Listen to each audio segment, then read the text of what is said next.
This month, there are many companies that are being praised for how they look at social issues and what stance they take publicly on those issues. Well, today on the Celebrate Kids podcast, in our daily segment, Facing the Dark, we're going to look at one company that is taking a pro-life stance when many companies are incentivizing moms to go across state lines for abortion.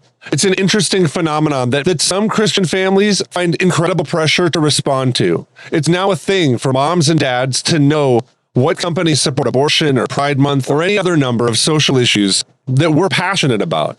But we're going to turn to Dr. Kathy Cook for some more insight on how parents can stand strong in these cultural moments and also have convictions that exist outside of where their dollars go. So let's turn now to Dr. Kathy Cook. Don't be afraid of the dark. Be careful with stars. Not every light is gonna guide you, baby. Not every light is gonna guide you.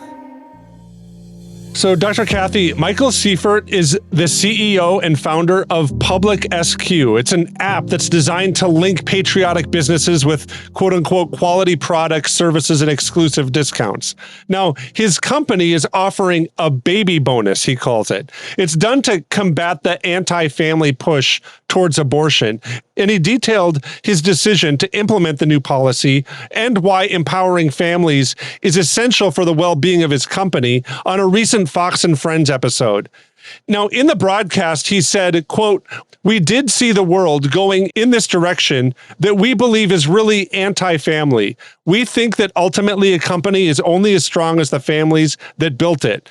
And then for us, we're a pro-family company. We're unashamed about that. And we're actually the largest marketplace in the country of pro-family businesses." So, Dr. Kathy, I want to kind of unpack this a little bit. I really love this story, partly because so many headlines really challenge parents, right? There's a lot of fear-mongering around parenting and marriage, and they talk a lot about the costs and all of those things in the news. So this kind of story is just really good. But I want to hear your thoughts on it. What do parents need to understand or maybe live into with all these fears about parenting? What are your thoughts here? The first thing I'd love to say, which is not an answer to your question, but I'm going to say it anyway, is for people who aren't aware, there are companies now who are paying employees large thousands of dollars plus expenses to fly to another state and abort their babies. And they're doing it selfishly because they want that employee to be not distracted by being a mom. They don't want to have an increase in their health insurance policies. So this particular company, Public SQ, is fighting back against that and saying, hey, we're not going to pay you to abort. We'll actually pay you thousands of dollars to adopt or give birth to a baby. And I think, again, that's their right. It's Michael's right as the CEO. And I think to be pro-family, of course, I'm all in and all for that. It is right to put children first. It is right to build families, to put children before your needs. I'm not saying don't take care of yourself. I'm not saying don't prioritize marriage. You have to prioritize your marriage. But it's your kids' needs. If you choose to have children, you're not going to get to watch every golf match on TV that you would love to watch. You're not going to be able to go to, the bar if that's been your thing because your children need you at home. So, God, marriage, kids, be a good person, to be a good parent. It doesn't have to be full of fear. If you were raised badly, you can break that generational chain. I know thousands who have done it. The Bible's full of practical resources or practical truth.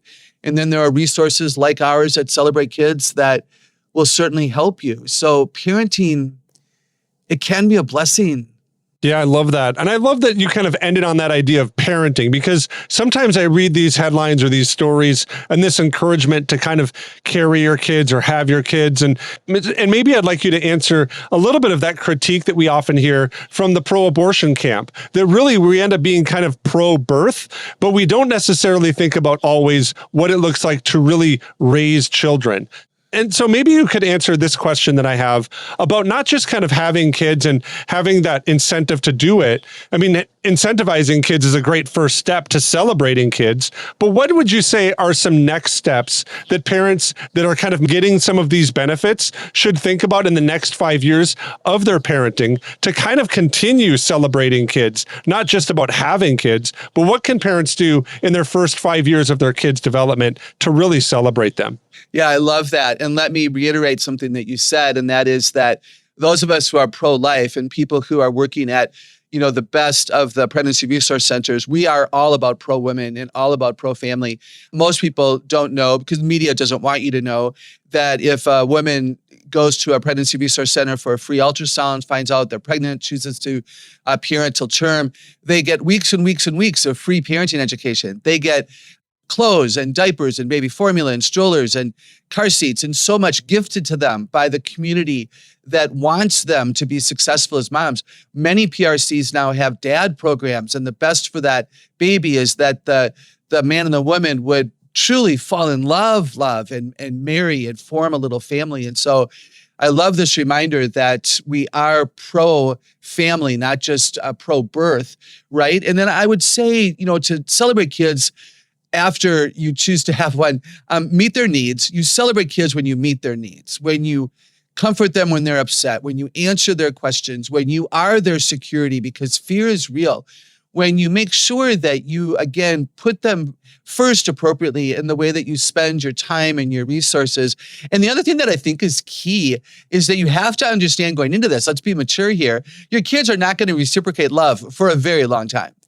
I love watching the baby pictures on social media. Like, I love you with everything in me. Like, they've been, I've loved you since we knew that you had been conceived, and that's great. And they're going to love well and hold and comfort and coo over their babies.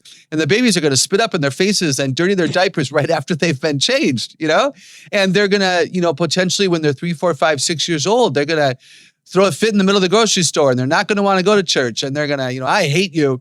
And so you celebrate them when you understand that they're children who are learning how to live this thing called life. And you better not have them to love you back, because it might be a long time before the I love you mommy shows up in their action and not just their words.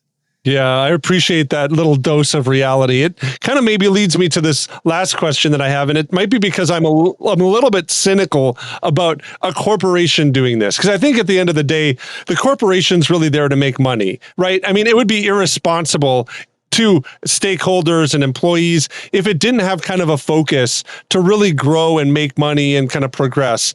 So maybe I'd like to hear you address this. We shouldn't just ground our sense of celebrating kids kind of in our communities around kind of corporations. It's nice that the corporation's doing this, but we can't expect them to kind of maybe retain that focus when so much in the culture seems to be kind of pushing hard against them. So what would you say is an important place for us as individuals and families and maybe even communities to ground our understanding of what it means to really celebrate kids in, especially knowing that it's not going to always be maybe easy or popular or beneficial for so many people to kind of do it? Where should we ground our sense in celebrating kids? It's so good. In the holy, accurate, transforming, relevant word of God. We celebrate kids because God is a God of life and chose for them to be conceived and created as they were. And we can't depend upon the media or a corporation to teach us or tell us or even remind us that kids are worth it and the family matters. I do appreciate that Michael Seifert has made this decision for his company, which he has a right to do. And I'm really glad some media has picked up on it, because the media is all over the companies that are, pro-pride, and where, our boycotts have really helped in some of the situations. I don't want to even mention them and give them any kind of, public credence. But this company, I hope that people will respond well with their dollars. And so the company can continue to do that. My hope is certainly that they knew what they were doing when they made this announcement, and that if they were to have, 100 employees come forward next week, hey, I'm pregnant, that they have the money in the bank, to certainly pay this incentive to their employees. So let's not depend upon others. Let's thank them when we can. And the other thing that comes to mind too, I don't know much about this company at all. I wonder, Wayne, if we look back in their history, like if we looked at their about statement on a website, if we looked at the values that they used to form the company, would this policy of a baby bonus surprise us, or would it be in line with their intention from the get-go? If it's in line with their intention from the beginning, then it's not a publicity stunt that's all about let's be positive here and come back against the negative. I would be more interested then in believing that these guys are going to make it and they're not going to go away, versus a company that might do it for the publicity stunt and for the mass media. I really love how today Dr. Kathy is so positive. And this is a positive story. We should talk about this and celebrate it. We should talk about this and celebrate companies that really celebrate kids. And there is another side to this. There's a side that says that we should be mindful of the things that are actually immoral. And it's something that I think that Paul talks about in 1 Corinthians chapter 5, when he writes, beginning in verse 6, "Your boasting is not good. Do you not know that a little leaven leavens the whole lump? Cleanse out the old leaven, that you may be a new lump, as you really are unleavened. For Christ, our Passover lamb, has been sacrificed. Let us therefore celebrate the festival, not with the old leaven, the leaven of malice and evil, but with the unleavened bread of sincerity and truth. Now I wrote to you in my former letter not to associate with sexually immoral people, not at all meaning the sexually immoral of this world, or the greedy swindlers or idolaters, since then you would need to go out of the world. But now I am writing to you not to associate with anyone who bears the name of brother if he is guilty of sexual immorality or greed, or as an idolater, reviler, drunkard, or swindler, not even to eat with such one. For what have I to do with judging outsiders? Is it not those inside the church whom you are to judge? God judges those outside. Purge the evil person from among you." Paul's take here in his cultural moment was to understand that the world is going to live in the way that it sees reality. And many times Christians may want to slap an identity on the world to somehow represent Jesus or a Christian viewpoint, when it in no way celebrates or understands who Jesus is. On the flip side, when Christians live into the calling that God has them, like Michael Seifert, it's important also for us to celebrate that, to call it out, and to say that in this dark moment, there are bright lights where Christians are the ones that are celebrating kids.